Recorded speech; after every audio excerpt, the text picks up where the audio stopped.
Richard, it's Monday. What are you doing here? It's public holiday. And we do podcasts on public holidays now. Yeah. Welcome along, everybody, to what is kind of like a halfway point between the Popture podcast and Film Franchise Fortnights.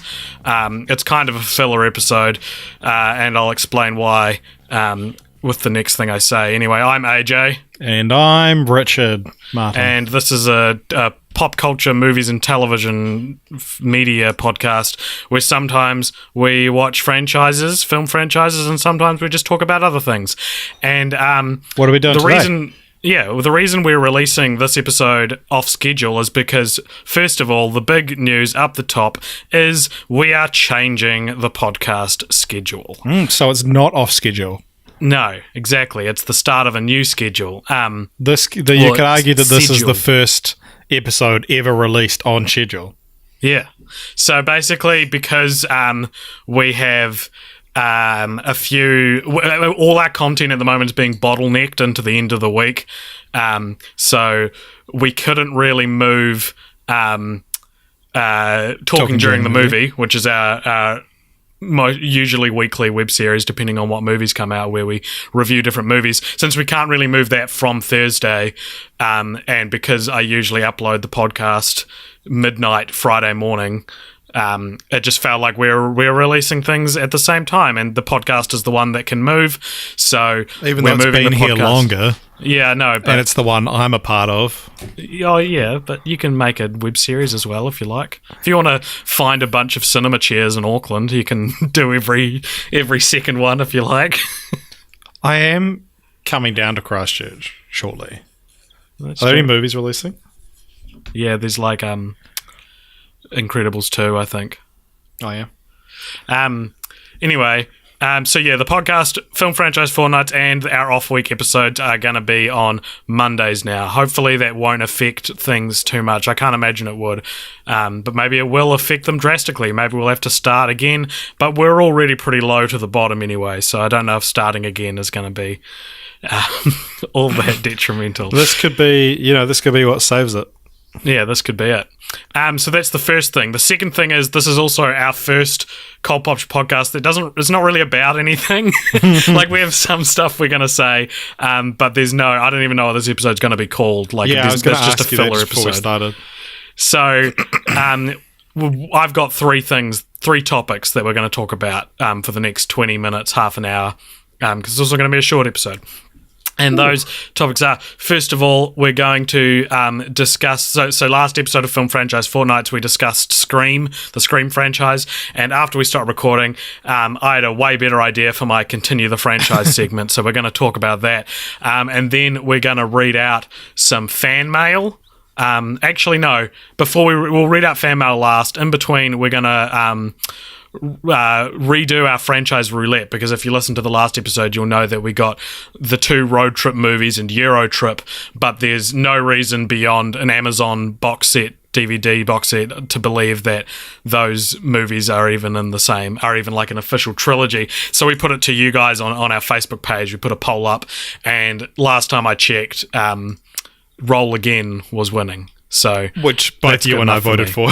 Yeah. Well, we had to vote so we could see the results. So I don't know. So yeah, and it's more. It's not a 2-vote discrepancy either. There's more votes. Yeah, beyond it's like us 3 anyway. or something. Yeah. The other one's Jess. No, so that's going to be something we're going to do second, and then if you want to stick around and listen to our fan mail, that'll be third. So all right, Richard, continue the franchise for Scream. Oh yeah, good idea. What I was thinking. Oh, okay, you go. You go. Okay, I'll go. So I kind of took a leaf out of American Pie's book, because Scream and American Pie share a lot of similarities. You know, that they are a kind of at first a trilogy, which then had a fourth one come in late. They're both kind of like indicative of the time that they were released. They're both like textbooks examples of their genre. Scream probably is more a parody or a satire of that than a textbook example, but there are similarities there. So one thing that American Pie did that Scream didn't do was in between 3 and 4, in the long years in between episodes 3 and 4, they actually did a straight to DVD spin-off series called American Pie Presents. So to copy it entirely, my new Continue the Franchise, which I feel is better than the ideas I did pitch, is the Scream Presents straight to DVD series. And the general concept for them is they can be real low budget versions of like the Scream series, I guess. So I think the first one would just more or less be, say there's 4 like there are with American Pie. Yep. The first one would more or less just be a copy, a commentary, because since Scream was a commentary on all their genres and sequels and stuff, it would be a commentary on straight to DVD sequels, and then the remaining 3 would all find a niche horror element so maybe Scream presents the second straight to DVD spin-off could be like a haunted house movie or like a claustrophobic movie, and presumably it would star Judge Reinhold, Clint Howard. Yeah. Who's the other guy that's in all of them? Booger. Yeah, Booger. Yeah, Booger from Revenge of the Nerds would appear at some point. Yeah. So I've got a plot outlined for the first straight to DVD spin-off, which I don't have a title for, so maybe we could come up with it. Okay, So let's do that. Sounds like fun. This is Scream Presents whatever the straight to DVD first straight to DVD spin-off, and it is about, I'm thinking, one of Randy's relatives, like Randy's cousin or something like that, right? And it's set in a different town from where was Scream set? Woodsboro. It's set in a different town from Woodsboro, but yeah, Randy's cousin. He's the main character. It's set at a high school, and all of a sudden these murders start taking place by a ghost face, or maybe like a ghost face lookalike. However, they're a lot sloppier murders. They're a lot less consistent. The voice that you hear when he rings you up isn't the traditional ghost face voice, and so the characters are led to sort of make the assumption that this is not a top-notch Ghostface killer. This is a poor rip-off, a poor man's Ghostface killer, which then leads into the meta conversation that it's the straight-to-DVD sequel to the Scream saga, right? Because it's not as good, it's not as well thought out, it's Doesn't a lot have the cheaper. same budget. Yeah, it's not the same budget and all that sort of thing. There'll be conversations about, like, there'll be a lot more graphic nudity and sex scenes in the spin-offs, and there'll be a conversation about how you can do that in straight-to-DVD spin-offs. Because you could have, like, because they say this comes out now, you could do this about the straight-to-DVD Stab 8. Yeah, exactly, totally. Yeah, exactly. So that could be there's a parallel to the Stab films that allow for the conversation to happen. And basically I don't have much of a story in mind, but it's basically everything that is indicative of straight to DVD sequels, but in a real lame and and just articulated in the meta narrative that Scream has, which in my opinion would actually make it quite a charming movie, that it's aware of its own shortcomings, flaws. Yeah. And so then, I don't know, as I said, the next one would be like a haunted house movie maybe, and maybe it's completely separate from Scream except for the name, and maybe there's another one of Randy's cousins or maybe like another Prescott, but there's no ghost face, but there's something equally as theatrical, like like someone wearing a wig or something like that compensates for the lack of Ghostface but isn't Ghostface. Like the house has a Ghostface mask hanging on the front door, so effectively the house is wearing the mask. Yeah, that's cool. And I don't know, maybe the third one is an alien movie. I'm just spitballing. We basically go through all the different subgenres within slasher. I guess there's no alien slashers, but but there's psychological thrillers, there's claustrophobic thrillers, there's things like that, which could all be Scream slasher spin-offs. So that is my revised pitch for Continue the Franchise. What do you think? Yeah, no, it's cool. Cool. Yeah, what about title? All right. Because like Scream Presents. What if the first one's just called Scream Presents? I feel like it can't be. I feel like it needs. It's that whole cashing in on the brand recognition thing. So I don't know. Maybe it's like Scream Presents, Copycat or something like that. You know, like. Copycat's cool. Yeah. Like even just Scream Copycat's cool. Yeah. But I also I don't think I said this on the episode, but there was the sequel. I think was at one point like Scream Again or Scream Harder. Oh yeah, or something like that. Scream Louder. Yeah. Like I'm pretty sure that was even like, but yeah. There's that also could be it. Or maybe all the straight to DVD spin-offs are called Scream. Then something. is an adverb. Yeah. So Scream Louder, Scream Harder. Verb, yeah. So Scream is a verb. Yeah. Scream. And then Stronger. Scream harder, better. Scream faster. We got there. Yeah. There was also another piece of trivia that I worked out by myself that I didn't manage to get in on the podcast. I messaged this to you earlier on the week, but talking about Scream and Scary Movie. Scream and Scary Movie don't share any cast members, but Tori Spelling is in Scream 2 and Scary Movie 2. Jenna McCarthy is in Scream 3 and Scary Movie 3. Anthony Anderson is in Scream 4 and Scary Movie 4. And Tyler Posey is in Scream the TV series. He's going to be, and he's also in Scary Movie 5, which is, the TV series is effectively Scream 5. So yeah, that's cool. I wonder if Tori Spelling was cast in both films for the specific reason that they joke about her in the first film. Yeah, well, because the Scary Movie didn't come out till the same time as Scream 3. So I think in Scary Movie there are a couple of references to Scream 2. Yeah, there are. There's things like and at the start of Scream 2. The dick going through the ear. The knife is exchanged for a dick and stuff like that. Hilarious, which is hilarious. It's comedy. I've also started watching the TV show. I'm 3 episodes in. Yep. I would regard it as not for me so far. Well, okay. I think I love the discussions around, as you say, like you can't do a slasher movie as a TV show and how they set that up as their challenge. I love that by the end of the first episode, they basically established that if you're going to do a slasher as a TV show, you actually have to really care about the characters. So you have to care about all the dramas that are going on. But I don't know. But they're just kind of, it's like it's still. And what I think its main problem is that it takes itself way more seriously, so it feels way more like Teen Wolf or the OC than Scream felt like a parody of that kind of stuff. Yeah. No, that's a good way to put it. Yeah, I mean, like I said, I liked it, but it's not for everyone. I'm sure I can't say it's good.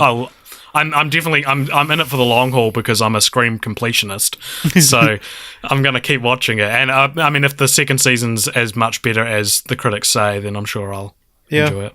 Yeah, no, it's cool. The Halloween special's real dumb though. Oh, okay, because it's like they got to the second season finished. And there's still like a few loose threads, and then it's like, we're doing a Halloween special and then rebooting it, and the Halloween special just has nothing to do with the main plot. Well, I'll check it out, and maybe we can do it. The often talked about but never recorded film franchise follow-up episode where we talk about Boo 2 or Medea Halloween. Yeah. And what else has come out? Spider-Man Homecoming.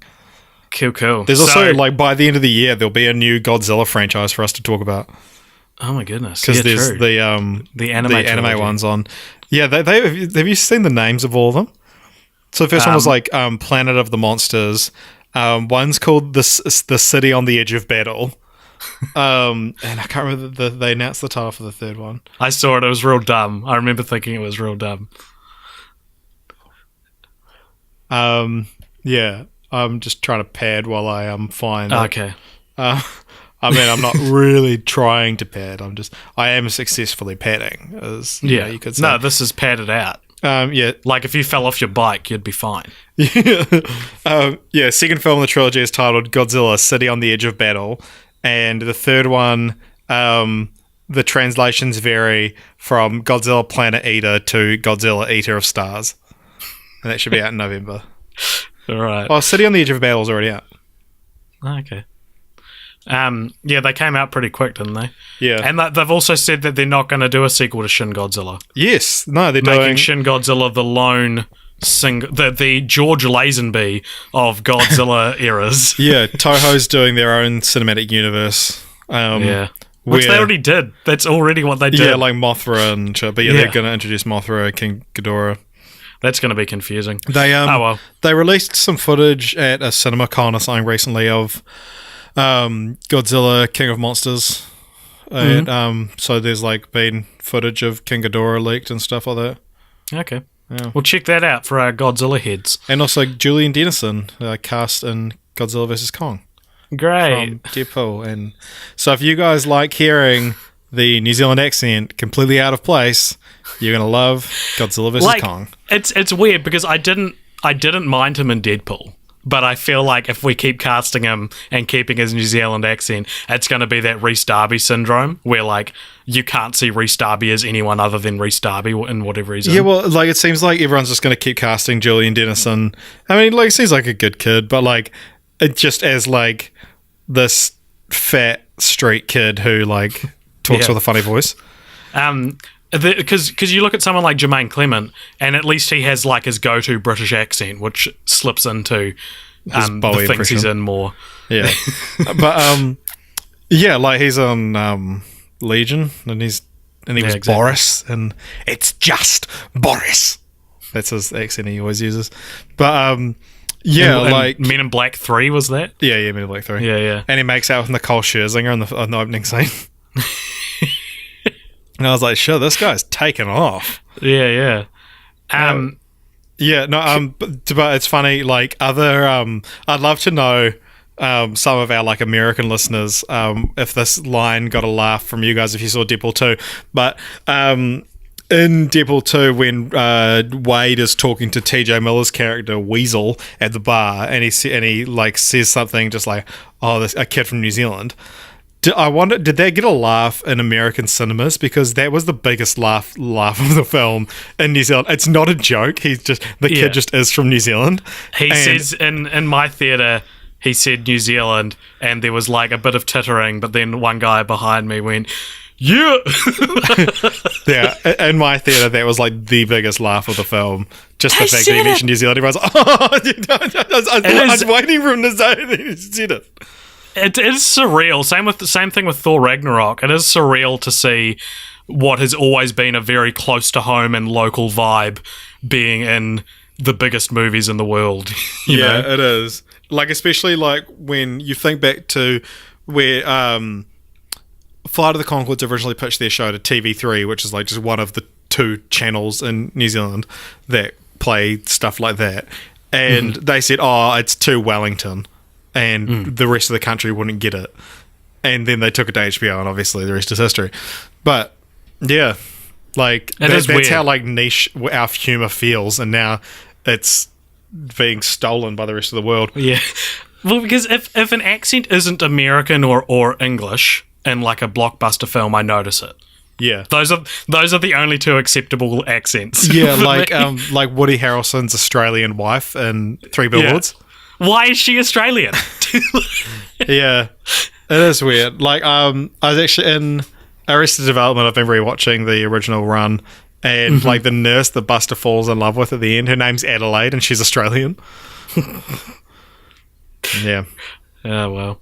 Anyway, all right. So, do you want to pull up the random number generator and we'll re-roll our roulette? Random gen, as we call it. I've got the list. So, right open in front of me. We've got all sorts on here. We've got Honey, I Shrunk the Kids. 82. We've got... Huh? 82. 82. 82 is... Oh my god! I can't believe this. I was literally talking about this franchise 2 days ago with someone. Wow. Don't bloody keep me in suspense, mate. What is it? Next franchise. This is so much better than Road Trip. How many The films is it? next See if I franchise- can give me some clues and see if I can guess it. Okay, it's a trilogy. It's a trilogy. Okay, the first two films are more adult oriented, and the third film is child friendly, from what I understand. Have you seen them? I've seen bits of all of them. I don't think I've ever sat through a whole one. Right. We're talking late 80s, early 90s. Late 80s, early 90s. Does it have a breakout star? No, but there are stars in it. Right. Does it is it sport related? No. Is it science fiction? No. Oh. Have I seen them? I don't know. All right. They've got really good titling schemes. They're not numerical. Is it MVP? No. AJ's most anticipated. Most valuable primate, dude. Like, And we most gotta get them. extreme primate. it's wait, not they're MVP. just numbered 1, 2, 3. No. All right, you'll get it if I tell you this. Okay. The first one's like the title. Yeah. Then the second one is the title and the word to, like TOO. And the third one is the title and the word now. I can't think. All right, next franchise, we are watching the John Travolta and Bruce Willis led trilogy. Look Who's Talking To, Look Who's Talking, Look Who's Talking, Look Who's Talking To, and Look Who's Talking Now. Wow. Where the baby talks, then the other baby talks, then the dogs talk. Oh, is that? I didn't realize that. The twist. And this will also be our second franchise off the top of my head that depicts sperm racing to an egg What was the first one? after Son of the Mask. Is that in there? What? Maybe I've blocked that out. Yeah, it's like there's like green sperms that race to the egg in Son of the Mask. Oh, yeah. Also, I should mention Jamie Kennedy just popped up in my life again the other day.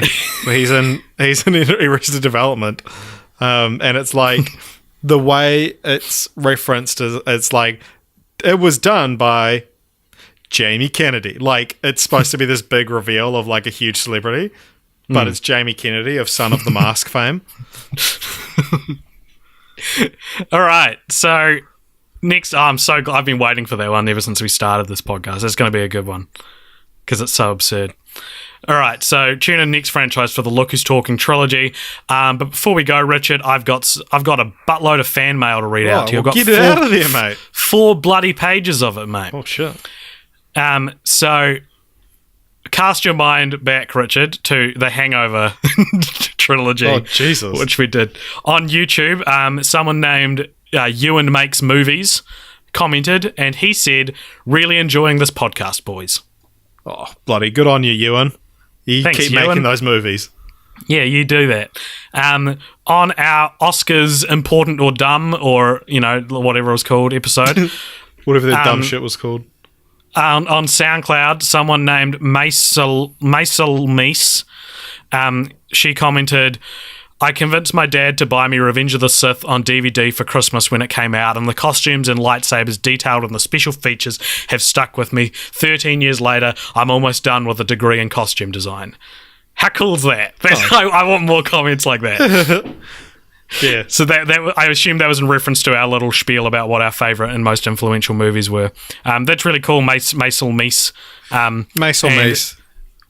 She also commented on the next episode, the Oscar Snubs episode on SoundCloud, and she said, Victoria, the movie from 2015, is a spectacular German film, all one take, but it was disqualified for Best Foreign Film for its high percentage of English dialogue, which is part of the plot, as English is the language of the main characters, 4 German guys than the Spanish title character have in common. Yeah. I've been wanting to see that movie for a while. So that's pretty cool. On not the actual podcast itself, but the little teaser video I made for the video game movies and why they all suck episode we did. Matt Hall commented on YouTube and said, "Do you think it's a choice of which games or the lack of funding killing these games more. I think he meant movies. I feel like this is what he's saying. I feel like they never put enough effort into really backing these movies with established writing and directing. That's a good point. Yeah. You rarely hear of like an established director behind a game, you know? Yeah, well, I guess like it's one of those things like there's been a few that it's like, well, you know, if anything was going to crack it would be that one, like with Warcraft and Tomb Raider. Yeah, totally.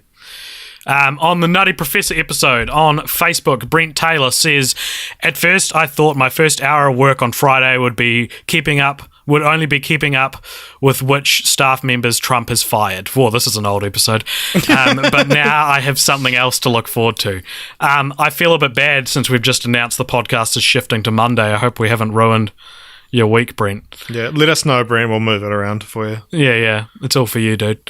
On YouTube, on the Nutty Professor episode, Tim Tabor said, "Today I learned they made a fourth Nutty Professor movie." Then he said, "Oh, and GOG equals good old games, by the way." I'm not sure what that was a reference to, but for posterity's sake, that's what he said. And he also said... For future reference, that's what it means. Yeah. He also said, "The Nutty Professor remake kind of falls into the generic childhood film thing you talk about here for me. Never seen the original." Totally. So like 101 Dalmatians and that sort of thing. Like the... Colgate Saturday Night Features. Yeah, the Colgate Saturday Night Feature kind of film. And Brent also commented on the YouTube version saying, "I was hoping that your largest group of guests was going to be the Blue Man Group and they would not speak the entire time." I'm sorry, I don't know what you're talking. Wait, what episode was that on? Oh, no. That was on Nutty Professor. Oh, yeah, because Nutty Professor was meant to be our largest group of guests yet, but it is it ended up being our smallest number of guests at 0, tied for our smallest, because I still am yet to hear back from the guys who asked me to appear on our podcast. Then he also said, "You got me thinking about the fart jokes from Nutty Professor. I remember loving them at age 8 or 10, but not 9. This is the movie that made Eddie Murphy accessible to kids. There is no way he could have been Dr. Dolittle, Donkey, or Mushu if he hadn't done this first. His stand-up is notoriously raunchy, and Beverly Hills Cop 1984 was the highest-grossing R-rated film until The Matrix Reloaded in 2003. He was decidedly an adult actor, and he needed to soften his image to be able to enter the kids' movie market." That's interesting because I would say Nutty Professor 1 is kind of the midway there. It is midway between adult and kids. Have you seen any of his stand-up? No, not really. So he did Raw, and so a good friend of ours, who's a comedian, David Corios, one night, he was like, "Oh, bro, put this on. This is like, you know, meant to be the best stand-up of all time." His Raw special where he's wearing that like red leather suit. And within like the first like couple of minutes, he's like, "Oh, hey, going around and fucking faggots trying to fuck you up the ass and give you AIDS and all this shit." And it's like, this is like his opening bit. And he like uses the F word quite a lot and talks about how, you know, they give you AIDS and they're all trying to fuck you in the ass. And it's like, fuck, this did not age well. This is the worst aged thing. Yeah, I've it actually ever seen. is. Like, for what is still to this day considered the best stand-up special of all time, within the first 5 minutes uses like the phrase "faggots trying to fuck you in the ass and give you AIDS," and that's hilarious. Wow. I don't know, that's not an exact quote, but he does use the word faggot. Okay. On the Legally Blonde episode on Facebook, Eric Peterson says, "Richard really went for the keep pushing, keep asking approach to that dirty joke. Full lean in, never stop. It was like Return of the King. Ah, it's over. Nope, never mind. Surely now it's over. Yeah, nah, got 4 more. I haven't seen that comment.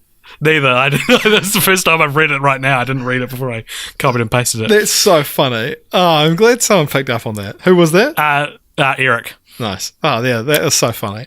And then also on Facebook, Zach Neal said, "Didn't even know there was a second one, honestly," referring to the Legally Blonde trilogy. Well, there are 3.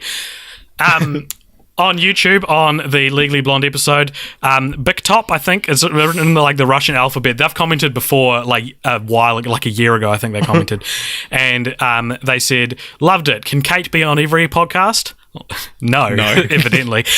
We actually tried to invite her back for Camp Rock, but she got sick, I think, and couldn't do it. So she would have been on the next one, but then wasn't. Tim Tabor says, lol, I get recommended videos that rant about feminism in the sidebar of this video. One of like Legally Blonde is just a key buzz, like like feminist clickbait word for that. Hot. Do you remember we watched that video? It was like a video essay that was like anti-feminism. Do you remember that? It was so horrible. What was it again? It was about how like Natalie Portman doesn't deserve to be part of the Me Too movement because she endorsed Roman Polanski. Yeah, and it's like, because when I called everyone gay when I was year 8, you're not allowed to be gay now. Like, like, you know what I mean? Like, if I was held up for every like slur or thing I did wrong when I was too young to know better, I'd be thrown out of Hollywood, Richard. You wouldn't be allowed to do this podcast. But it was weird watching. I've never watched a like conservative video essay. Like there's such like a I didn't realize that. Brent commented, and he has a continue the franchise pitch for Legally Blonde. He called it Blonde in Order, produced by Dick Wolf.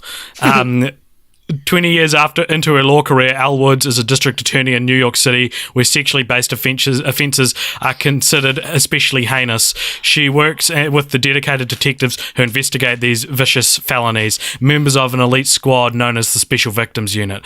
I really hope that Law & Order is shown on more than just American television, otherwise that comes off as really creepy. Fear not, Brent. Law & Order is well saturated across the whole world. Yeah. Elliot Syme also commented on that episode on YouTube and said, Kate Taylor, Alexander, and Richard, dream team. So that was nice. Someone's been honking their horn outside I don't know if you can hear it.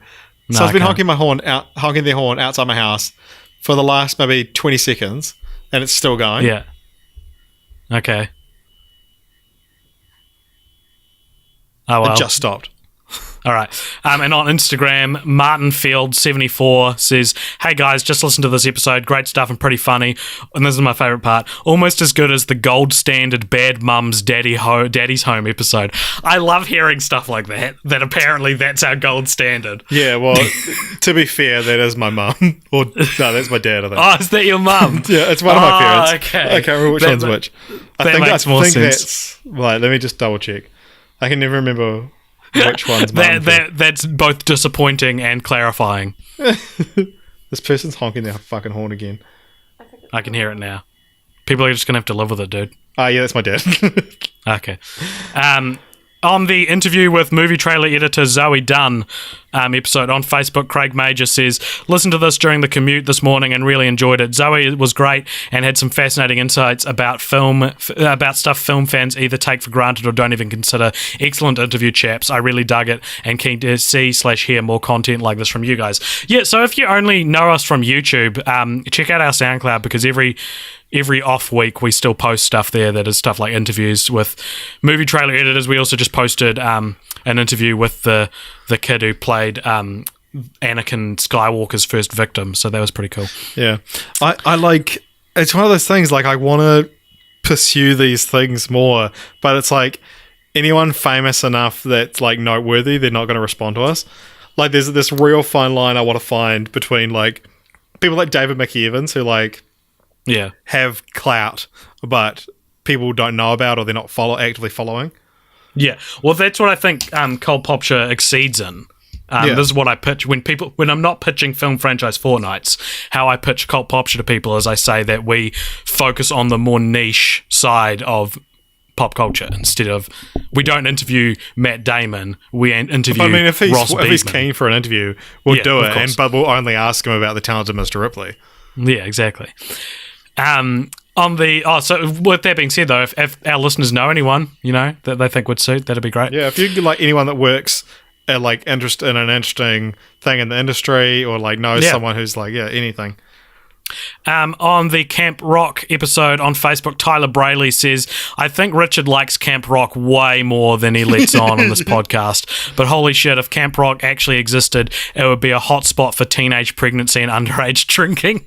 If I had attended Disney's Camp Rock as a 15-year-old me, I would have been kicked out. I don't know if our teenage selves would have even gotten along. Yeah. We sort of talked about that in the episode itself. And on YouTube, Tim Tabor says, half expecting you guys to roll Gremlins next week in reference to us rolling Critters. On the Critters episode on YouTube, David Brown has returned. Hey, the prodigal son. Our once prominent commenter, David Brown, says, "Hey guys, sorry if I missed some of your videos. I was at work anyway. Great review. Can you do the Ju-On series and the Ringu series and the crossover Sadako Kayako series?" Which I feel like this confirms that he's just trolling when he asks us to do specific franchises. And Brent Taylor replied to that and said, "The triumphant return," which was just, it put such a smile on my face. It was such a happy moment. On the off-week episode, which childhood games would make great movies, Isaac Welsh commented on the Facebook post and said, "Christ, that movie looks terrible," referring to Truth or Dare, I think. Yeah. It looks like someone just got too carried away with the pinch and pull tool in After Effects. Yeah. That's fair. On the Mask episode on YouTube, The Mask and Son of the Mask, Ewan Makes Jamie Movies Kennedy. commented...